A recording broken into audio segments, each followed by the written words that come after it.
Hello students, आज हम लोग क्लास 11th की केमिस्ट्री पढ़ने जा रहे हैं। 10th आप पास हो चुके हैं, 11th में आ गए हैं और 11th की केमिस्ट्री का पूरा इंट्रोडक्शन लेक्चर एक 15 मिनट का वीडियो मैंने बनाया हुआ है, जिसका डिस्क्रिप्शन में आपको लिंक मिलेगा। आप वहाँ से उस वीडियो को ज़रूर देखें, जिससे आपको ये पता चलेगा कि 11th में कितने चैप्टर्स हैं और कौन से चैप्टर इनऑर्गेनिक के हैं, कौन से ऑर्गेनिक के और कौन से फिजिकल केमिस्ट्री के। ठीक है, जो बच्चे IIT जेई या नीट की या किसी अदर कंपटीशन की तैयारी कर रहे हैं, उनको ये जानना बहुत ज़रूरी है कि ऑर्गेनिक के चैप्टर कौन से हैं, इनऑर्गेनिक के कौन से हैं और फिजिकल केमिस्ट्री के चैप्टर कौन से हैं। आज हम लोग जनरल CBSE लेवल की केमिस्ट्री पढ़ने जा रहे हैं। CBSE में चैप्टर 1 जो सम बेसिक कंसेप्ट आपका है, इसमें कुछ छोटी छोटी चीज़ें देखने जा रहे हैं। तो चलिए स्टार्ट करते हैं। सबसे पहले मैं आपको बताता हूँ, इस चैप्टर का नाम है some basic concepts of chemistry. मतलब इसमें जो पढ़ना है वो केमिस्ट्री के बेसिक हैं, वो एडवांस पार्ट नहीं है। और एक चीज़ मैं आपको ये भी बता दूँ कि ये बहुत ही पुरानी चीज़ें आप पढ़ने जा रहे हैं। ठीक है, तो अभी बहुत सारी चीज़ें नई एडवांस हो गई हैं, वो एडवांस भी हम लोग पढ़ेंगे आगे। तो देखते हैं भाई, आज हम लोग पढ़ने जा रहे हैं एक्यूरेसी के बारे में। पहला टॉपिक है हमारा एक्यूरेसी। क्या होता है एक्यूरेसी? देखिए, एक्यूरेसी की ज़रूरत क्यों पड़ती है? केमिस्ट्री में हम बहुत छोटी छोटी क्वांटिटीज़ लेते हैं। कोई सॉल्ट हमने लिया, कुछ ml हमने वॉल्यूम लिया, उसका रिएक्शन कराया, आपने देखा होगा लैब में। आप थोड़ा सा सॉल्ट लेते हैं उसमें। दूसरा इस चीज़ पे डिपेंड करेगा कि आपने कितना अच्छे से उसको मेज़र किया है। दोनों बातों पे डिपेंड करेगा। ठीक है, तो एक्यूरेसी क्या होता है? देखिए, सबसे पहले डेफिनेशन इसकी, accuracy is expressed as the difference between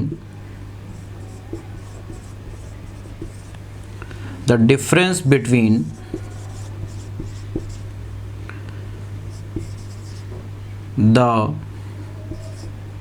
experimental value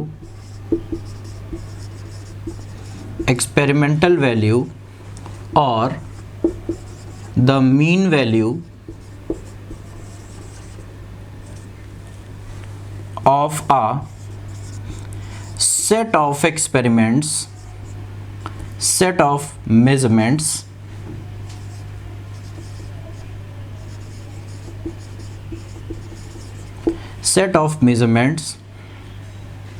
and the true value। ये डेफिनेशन है इसकी। इसका मतलब क्या है? देखिए, एक्यूरेसी को कैसे बोलते हैं हम लोग? Accuracy is equal to mean value minus true value. देखो बच्चों, ये चीज़ें कैलकुलेशन में, जब आप लैब में कैलकुलेशन कर रहे होगे कभी, तब आपको ये चीज़ें ज़रूरत पड़ेंगी। Accuracy is equal to mean value minus true value. मतलब क्या है? मीन वैल्यू कहाँ से आएगी? मान लीजिए कि आपने एक ही वॉल्यूम को या एक ही मास को कई बार आपने उसको मेजर किया, तो हर एक मेजरमेंट में क्या होता है, अलग अलग वैल्यूज आ रही, कहीं आ रहा 2.2, कहीं आ रहा 2.3, कहीं आ रहा 2.25, ऐसे।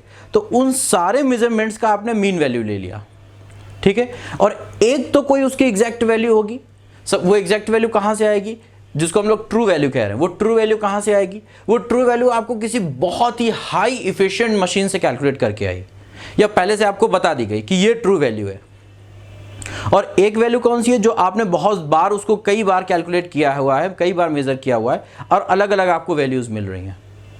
तो जो आपने वैल्यूज कैलकुलेट की हुई हैं, उन सभी की मीन वैल्यू ले लीजिए। मीन वैल्यू आपको निकालना आता है, मीन वैल्यू ले लीजिए और mean value minus true value करिए। अब देखिए, जितना ज़्यादा ये डिफरेंस कम होगा, उतनी ही ज़्यादा एक्यूरेसी होगी। मतलब स्मॉलर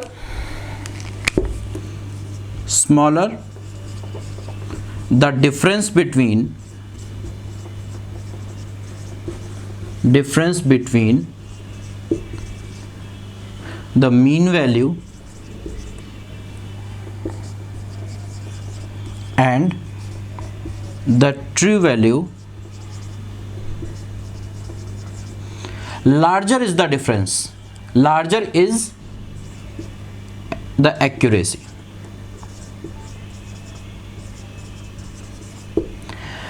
अगर आपका डिफरेंस ये बहुत कम है, जितना ज़्यादा ये डिफरेंस कम होगा उतनी ही ज़्यादा एक्यूरेसी होगी। ठीक है, इस चीज़ को आप नोट करेंगे। ठीक है, इसके बाद हम इसका एग्जाम्पल देख लेते हैं। एग्जाम्पल से ये चीज़ आपको और क्लियर हो जाएगी। चलिए इसको आप नोट कर लीजिए, फिर हम लोग एग्जाम्पल देखते हैं।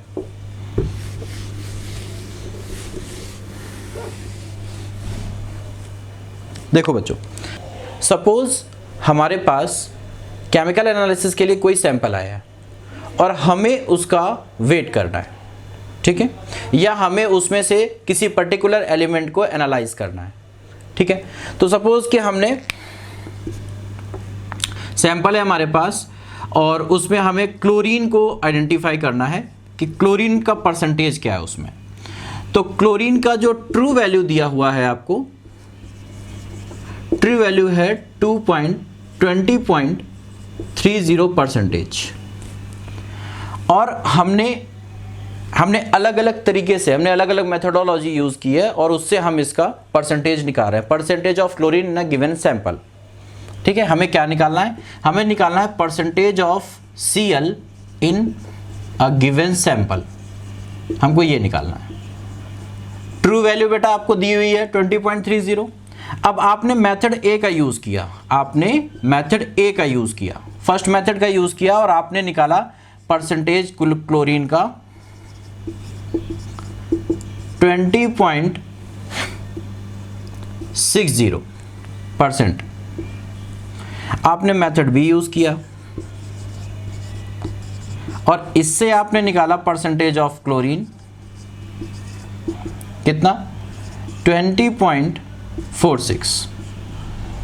ठीक है बच्चों, अब हम एक्यूरेसी चेक कर लेते हैं। तो एक्यूरेसी ऑफ मेथड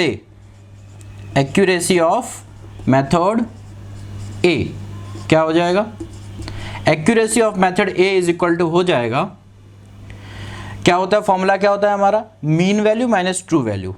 अब हमारे पास ये वैल्यू आई है। अब मीन वैल्यू तब जब बहुत सारी हमने वैल्यूज ली हो तो उनकी मीन वैल्यू लेते हैं। अगर हमारे पास कोई एक ही एक्सपेरिमेंटल वैल्यू है तो experimental value minus true value. Experimental value कितनी थी हमारी? 20.60 माइनस ट्रू वैल्यू कितनी है? 20.30। कितना आ गया यहाँ से? यहाँ से बच्चों आ गया 0.30%। ठीक है, देखते हैं, इतना हमारा डिफरेंस आ गया इसमें। अब एक्यूरेसी ऑफ मेथड बी, ये कितना हो जाएगा? 20.60 माइनस 20.46। यस, ये कितना हो जाएगा? This will be 0.16। तो कौन सी वैल्यू स्मॉलर है? ये वाली वैल्यू स्मॉलर है। इसका मतलब कि मेथड बी जो है हमारा, उसकी एक्यूरेसी ज़्यादा है। इसका मतलब method B gives more accurate value.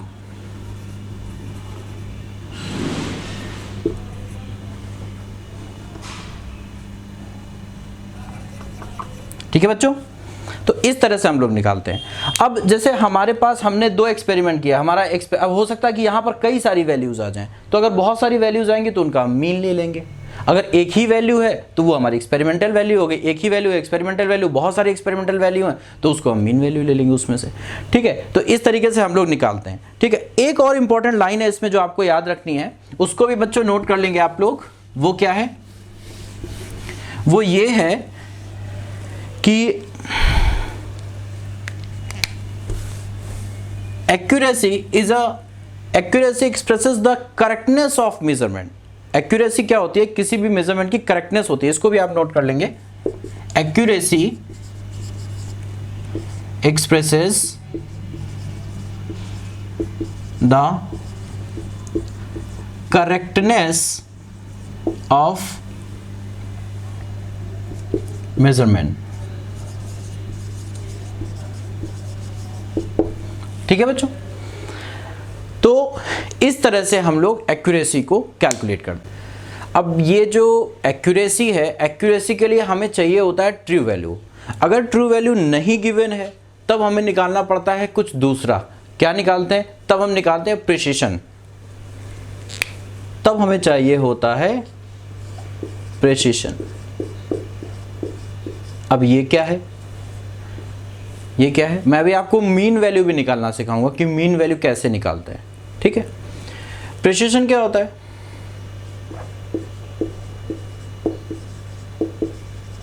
Precision is expressed as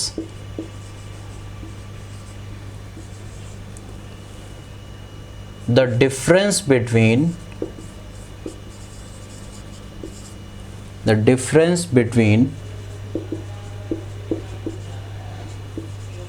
the measured value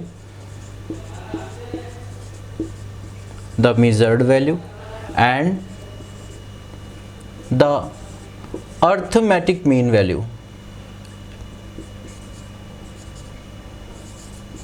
Arithmetic mean value.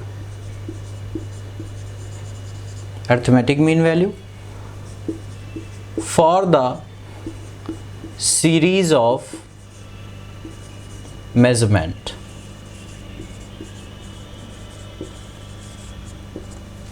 ठीक है बच्चों। अब ये तो हो गई डेफिनेशन, कैसे निकालेंगे इसको? Precision is equal to measured value या individual value, minus arithmetic mean value. ठीक है बच्चों, ये हो गया आपका इसका फॉर्मूला। फॉर्मूले से ज़्यादा कुछ समझ में आएगा नहीं, इससे आपको ज़्यादा कुछ समझ में नहीं आएगा, समझ में आएगा एग्जाम्पल से। एक हम लोग अच्छा सा एग्जाम्पल देख, तो हम लोग अब एग्जाम्पल देखने जा रहे हैं प्रिसिशन का।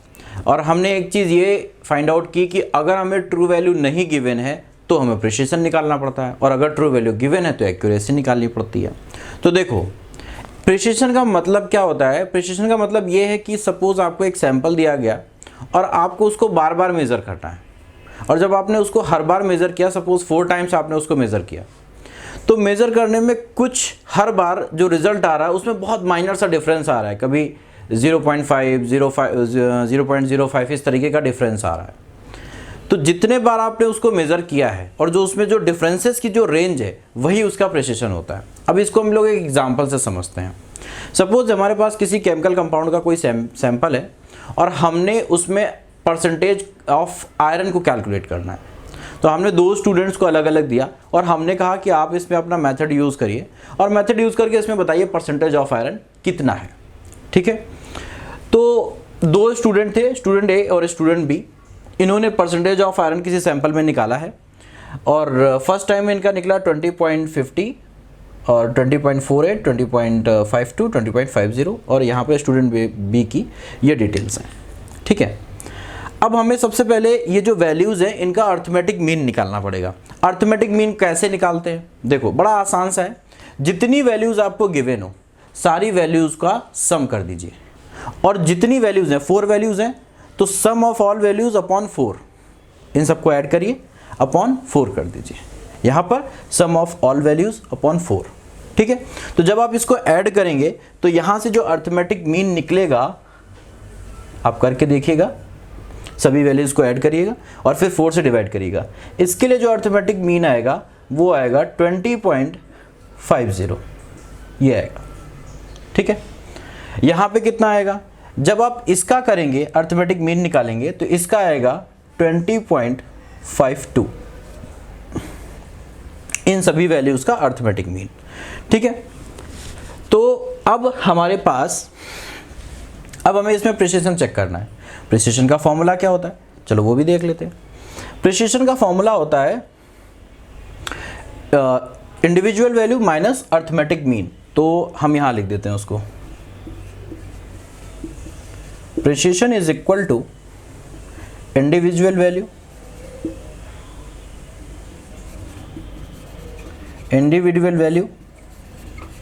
Minus arithmetic mean value. ठीक है, ये होता है फॉर्मूला। ठीक है जी, अब इसमें वैल्यूज पुट करते हैं। तो हमारे पास इंडिविजुअल वैल्यू कौन सी है? सबसे पहले ये वैल्यू है, दिस माइनस दिस।